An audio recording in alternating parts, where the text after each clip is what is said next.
Last हीटवर कधी आलेली ती? आताच नाव काय तिचं? शेती तुमचं नाव सर? गुड गर्ल, फाइन है हमारे। Relax relax. नमस्कार, आदाब। आइए बात करते हैं। ये कलयुग है और कलयुग से पहले भी हर दौर में बेमुंह के जानवर इंसानों के हमेशा काम आते रहे हैं, जिसमें देखा जाए तो डॉग, बिल्ली, इस तरह के कई जानवर जो इंसानों के बीच में रहते हैं और इंसानों के साथ रहते रहते कहीं ना कहीं इंसानों की सुरक्षा का जो मामला है, अगर डॉग की बात करेंगे तो इंसानों से ज़्यादा वफादार आज के दौर में डॉग है। बहरहाल बात करेंगे भिवंडी शहर का, ये गोपाल नगर है। बहरहाल बात करेंगे भिवंडी शहर के गोपाल नगर की। इस वक्त मेरे ठीक पीछे जो ये शॉप नज़र आ रहा है, लेगदरी पेट्स के नाम से, यहाँ बेमुंह के जानवर, डॉग, बिल्ली या इस तरह के और भी जो जानवर हैं, उनके इलाज के लिए आज यहाँ एक कैंप लगा हुआ था और कैंप में कल्याण से डॉक्टर और उनकी पूरी टीम आई हुई थी। आज के इस प्रोग्राम को देखते हुए भिवंडी शहर की अगर बात करें तो इस तरह के और भी कई ठिकानों की, या ये जो प्रोग्राम चल रहा है इसको बड़े पैमाने पर करने की ज़रूरत भी है, क्योंकि बेमुंह के जानवरों के बारे में आमतौर से वो इंसानों के बीच में होते तो हैं, मगर इंसानों को उनके बारे में उनकी जो तकलीफ़ें होती हैं उतनी जानकारियाँ नहीं होती। इसलिए इस तरह के कैंप, इस तरह के डॉक्टर, इस तरह के शॉप की भिवंडी शहर में बहुत ज़रूरत है। यहाँ बेमुंह के जो जानवर हैं उनके लिए जो दवाइयाँ हैं, ज़रूरत के और भी जो फूड्स वगैरह हैं, सब कुछ यहाँ अवेलेबल है। मैं अरविंद जायसवाल के साथ खान फखरे आलम।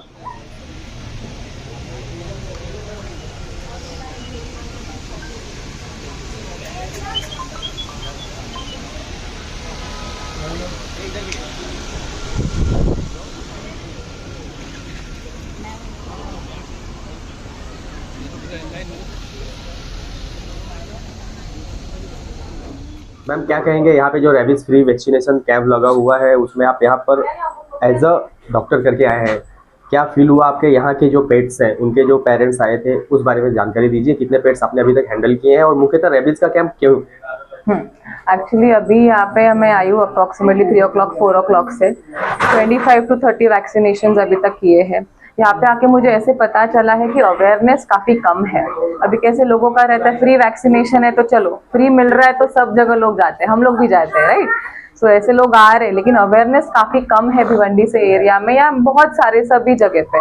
तो अपने को एक अवेयरनेस रखना बहुत ज़रूरी है, इसलिए डॉक्टर अनिकेत ने ये कैंप इसलिए रखा है कि लोग अवेयर हो ये चीज़ के बारे में कि रेबीज़ इंपॉर्टेंट क्यों है, रेबीज़ के साथ बाकी के वैक्सीन भी कितने इंपॉर्टेंट है। कैट्स रहने दीजिए, डॉग रहने दीजिए, लेकिन रेबीज़ एक डेडली डिजीज़ है जिसको कुछ क्योर नहीं है, इसलिए प्रिवेंशन के लिए we are going for the vaccination camp. Okay, तो फ्री वैक्सीन करेंगे तो लोग ज़्यादा से ज़्यादा आएंगे।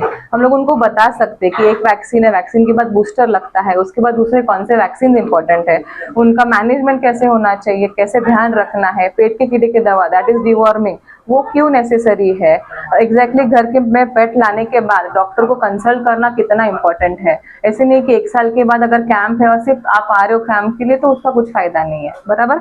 जब आप पेट घर में लाते हो उसके बाद डॉक्टर को कंसल्ट करना काफी जरूरी है, जिसमें हम लोग एग्जैक्टली फर्स्ट कंसल्टेशन में ये चीज बताते हैं कि आपके डॉग का हर एक पार्ट को कैसे ध्यान रखना है, क्या देना है क्या नहीं देना है खाने के लिए, वो भी काफी इंपॉर्टेंट है। यहाँ पे मैंने बहुत लोगों को पूछा क्या देते हो, तो वो लोग बोल रहे रोटी दे रहे हैं, कैट्स को दाल चावल दे रहे हैं, तो ये उनका डाइट नहीं है। तो ये सबसे इम्पोर्टेंट है पपी स्टेज में, किटन स्टेज में उनको समझाना कि एग्जैक्टली क्या खाना है, कितना खाने के लिए देना है, कौन सा चीज उनके लिए हार्मफुल है, क्यों हार्मफुल है। दिस इज वेरी इंपॉर्टेंट सब पेट्स के लिए और पेट ओनर्स के लिए अवेयरनेस बहुत जरूरी है।